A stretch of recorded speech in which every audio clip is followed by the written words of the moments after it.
আসসালামু আলাইকুম। তো সময়টা ব্যয় করতে চাই না, আপনাদের সাথে একটু থাকতে চাই। আমি এখন গাড়িতে নাটোর গিয়েছিলাম, এখন ব্যাক করতেছি ঢাকা। তো চিন্তা করলাম যে আপনাদের কি বলা যায়। যাই হোক, ছোট্টখাটো একটা বিষয়, সেটা হচ্ছে ডায়াবেটিস। অ্যাকচুয়ালি আমি ডায়াবেটিস বলবো এই জন্য কারণ আপনারা এটা জানেন সবাই, ডায়াবেটিস। কিন্তু ইনসুলিন রেজিস্ট্যান্স সম্বন্ধে হয়তোবা অনেকে জানেন না। ডায়াবেটিসের একমাত্র কারণ হচ্ছে ইনসুলিন রেজিস্ট্যান্স, এবং ইনসুলিন রেজিস্ট্যান্স হচ্ছে 90% রোগের জন্য দায়ী। তাহলে কিভাবে খুব সুন্দরভাবে সহজ উপায়ে কিভাবে ইনসুলিন রেজিস্ট্যান্স দূর করবেন, এইটি শেয়ার করতে যাচ্ছি। অ্যাকচুয়ালি ইনসুলিন রেজিস্ট্যান্স আপনারা জানেন এটা কি, একটু জাস্ট বলতেছি। যত কার্বোহাইড্রেট খাবেন ডেইলি বেসিস, সপ্তাহ, মাসিক এইভাবে খেয়ে যাচ্ছেন, আপনার বুঝতে হবে যে আপনার কোনো এক সময়ে হয়তোবা এটা 5 বছর হতে পারে, 1 বছর হতে পারে, 10 বছর হতে পারে, এমনকি 20 বছর হতে পারে।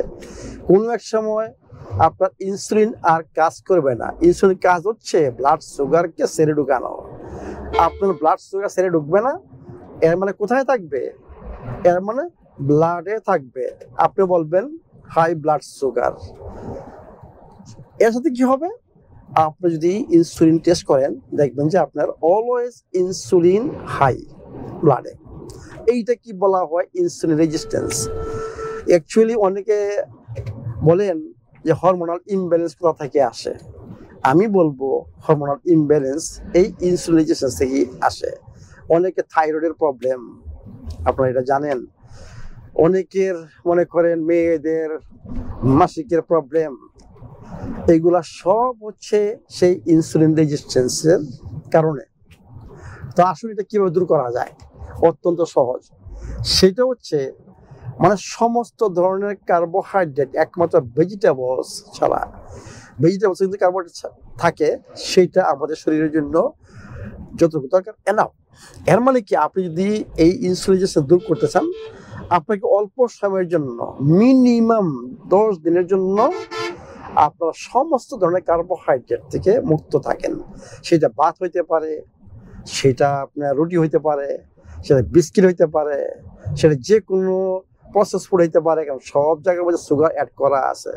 আপনার দুধ হইতে পারে, সেটা আপনার আরো অনেক কিছু জুস হইতে পারে, সফট ড্রিঙ্কস, মানে সোজা কথা যেই জিনিসটা মিষ্টি সেইটা থেকে আপনাকে দূরে থাকতে হবে। শুধু মিষ্টি না, ভাত কিন্তু মিষ্টি না, ভাত হচ্ছে স্টার্চ বলা হয়। তা আপনাকে সমস্ত কার্বোহাইড্রেট থেকে মিনিমাম 10 দিন মুক্ত থাকেন। এই সময়ে কি খাবেন? এই সময় আপনাকে খেতে হবে শুধু মানে ভেজিটেবলস, ডিম দ্য বেস্ট। মানে একটা হচ্ছে ইনসুলিন রেজিস্ট্যান্সের একটা বেস্ট ফুড হচ্ছে ডিম এবং সামুদ্রিক মাছ। আমাদের দেশে ইলিশ মাছ রয়ে গেছে, সেই ইলিশ মাছ খান, আর যে কোনো সামুদ্রিক মাছ খান। দ্যাটস এনাফ, অন্য কোনো কিছু খাওয়ার দরকার নেই। সি হুইট স্যুপ, এই তো ইনসুলিন রেজিস্ট্যান্সকে আপনাকে সাহায্য করবে করার জন্য। আমাদের যে আপেল সাইডার ভিনেগার রয়ে গেছে, এটা অত্যন্ত একটা গ্রেট মেডিসিন আপনার ইনসুলিন রেজিস্ট্যান্স দূর করার জন্য। এতে আপনার ডাইজেশন ভালো হবে, গাট হেলথ ভালো হবে, এবং ইনসুলিন রেজিস্ট্যান্স কমে যাবে। এবং এর সাথে আমি বললাম যে ভেজিটেবলস, প্রোটিন এবং গুড ফ্যাট। আমাদের যে কোকোনাট অয়েল রয়ে গেছে, আমাদের অলিভ অয়েল রয়ে গেছে, আমাদের ঘি রয়ে গেছে, MCT oil, bullet proof coffee তৈরি করবেন, টেস্টোস্টেরন বুস্টার খাবেন।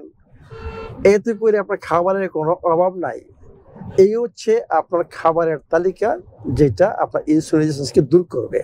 আরও অ্যাড করতে হবে এখানে, শুধু খাবার করলে হবে না, অ্যাডজাস্ট করলে হবে না। আপনাকে এই সময়ে এক্সারসাইজ করতে হবে, আপনাকে স্ট্রেস ম্যানেজ করতে হবে, কারণ ইনসুলিন রেজিস্ট্যান্সের জন্য স্ট্রেস অত্যন্ত, আমি বলবো 2 নাম্বার ফ্যাক্টর, খাবার ছাড়া, কার্বোহাইড্রেট ছাড়া 2 নাম্বার। এর মানে কি, আপনি যদি স্ট্রেস ম্যানেজ না করেন তাহলে খাবার খেয়েও কিন্তু আপনার ইনসুলিন রেজিস্ট্যান্স দূর হবে না। আর কি করতে হবে? আমাকে ফাস্টিং করতে হবে, মানে 17 ঘন্টার ফাস্টিং করতে হবে। এবং এক্সারসাইজ। তাহলে কি পাইলেন? খাবার নাম্বার 1, নাম্বার 2 ফাস্টিং 70 ঘন্টার ফাস্টিং, নাম্বার 3 এক্সারসাইজ, নাম্বার 4 হচ্ছে স্ট্রেস ম্যানেজমেন্ট। এই যদি আপনি করেন আপনি দেখবেন যে 1 মাসের মধ্যে আপনার অনেক পরিবর্তন আসবে।